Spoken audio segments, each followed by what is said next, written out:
Good morning, all of you. My name is Arvind Kumar Arya, Assistant Professor B.Ed Faculty, Adinath college of education Mahalda Lalitpur से।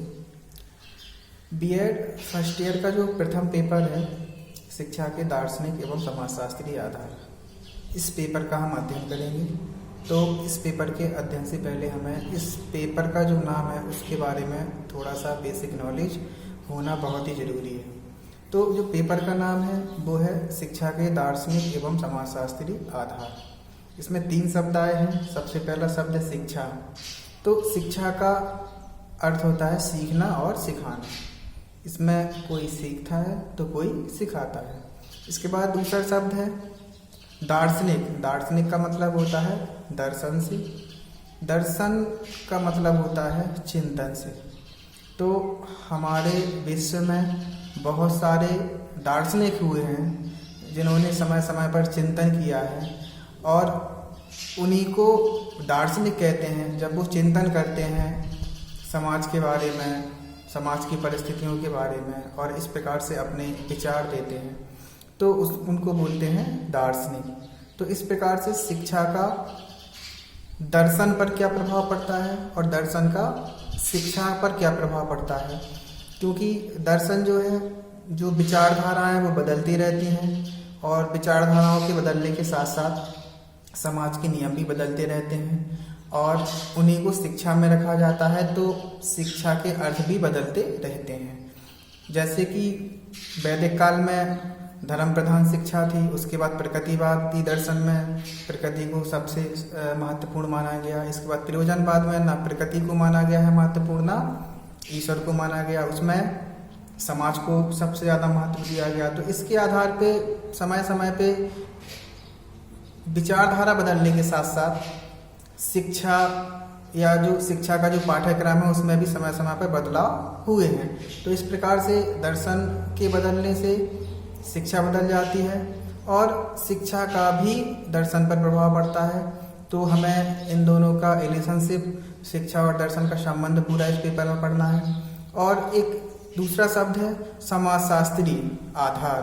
तो इसमें समाज जो है वो परिवर्तनशील होता है। समाज के नियम बदलते रहते हैं।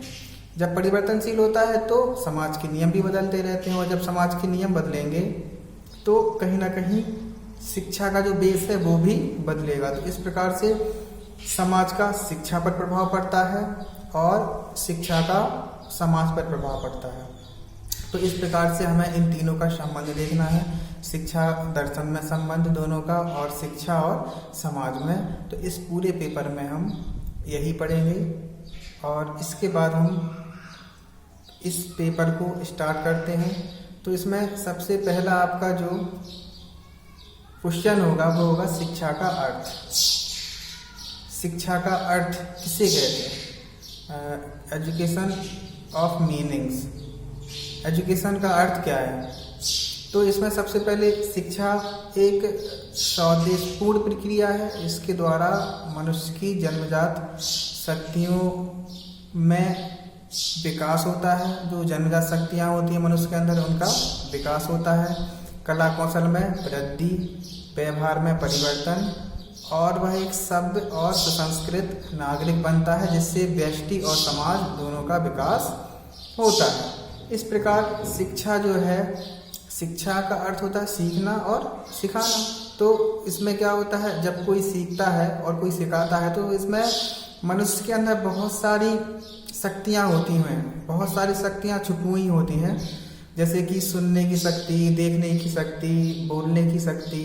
तो इन शक्तियों का जो विकास है ना, इनका विकास शिक्षा के द्वारा होता है। तो इसलिए हम कहते हैं कि शिक्षा के द्वारा ही मनुष्य की अंतर्निहित शक्तियों का विकास, अंतर की शक्तियाँ जो है उनका विकास होता है। जैसे अच्छा बोलना, अच्छा सुनना, अच्छा देखना, ये बहुत सारे विकास होते हैं।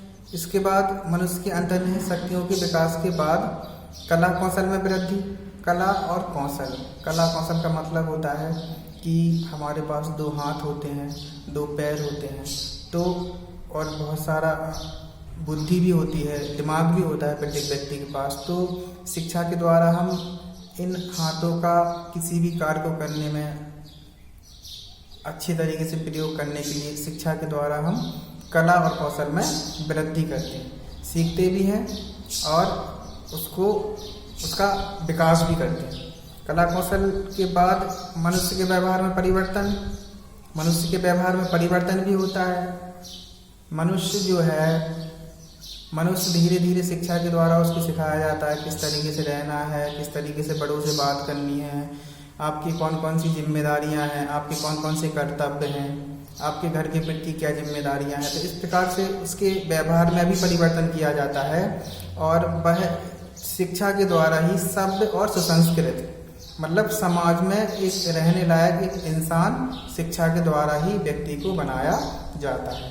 इससे व्यक्ति का और राष्ट्र का दोनों का विकास होता है। यह हम कह सकते हैं कि शिक्षा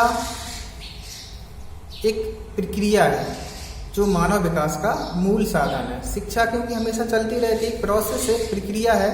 शिक्षा हमेशा चलती रहती है। बच्चे के जन्म से जब तक वो जीवित रहता है तब तक कुछ ना कुछ सीखता रहता है। तो शिक्षा एक प्रक्रिया है जो मानव विकास का मूल साधन है।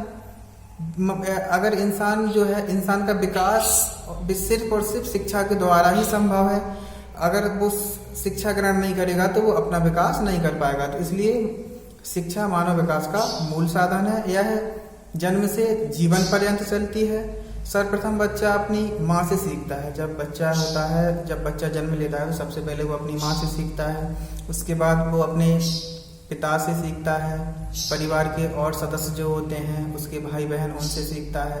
फिर परिवार के बाद घर के बाद परिवार में जो भी सदस्य होते हैं उसके चाचा ताऊ दादा दादी उनसे भी सीखता है। इसके बाद जब वो थोड़ा सा बड़ा हो जाता है तो फिर वो विद्यालय जाता है।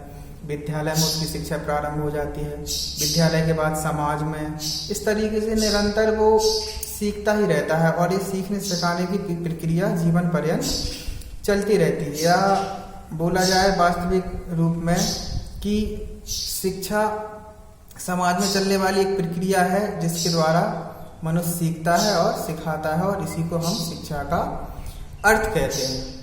शिक्षा के अर्थ के बाद हम शिक्षा का शाब्दिक अर्थ जो होता है उसके बारे में अध्ययन करेंगे। शाब्दिक अर्थ मतलब शिक्षा शब्द के बारे में समझना है तो शिक्षा शब्द सर्वप्रथम संस्कृत की शिक्ष धातु में प्रत्यय लगने से बना है जिसका अर्थ होता है सीखना और सिखाना। इसी प्रकार से इसको विद्या बोलते हैं। विद्या विद धातु में प्रत्यय लगने से बनी है जिसका अर्थ होता है जानना। और शिक्षा को अंग्रेजी में एजुकेशन कहते हैं। एजुकेशन शब्द जो है लैटिन भाषा के एडुकेटम EDUCATUM एडुकेटम के दो शब्दों ई प्लस ड्यूको से मिलकर बना है। जिसमें ई का अर्थ होता है अंदर से और ड्यूको का अर्थ होता है बाहर निकालना, अर्थात अंदर की शक्तियों को बाहर निकालना ही शिक्षा है।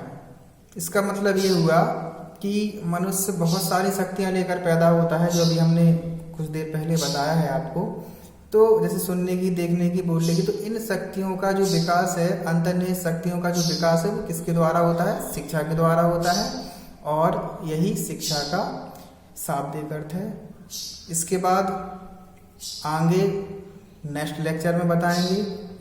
सभी लोग अच्छे से रहें, स्वस्थ रहें, मस्त रहें और इस कोरोना के संकट में अपना ध्यान रखें, घर पे रहें और अपने बड़ों का ध्यान रखें। धन्यवाद।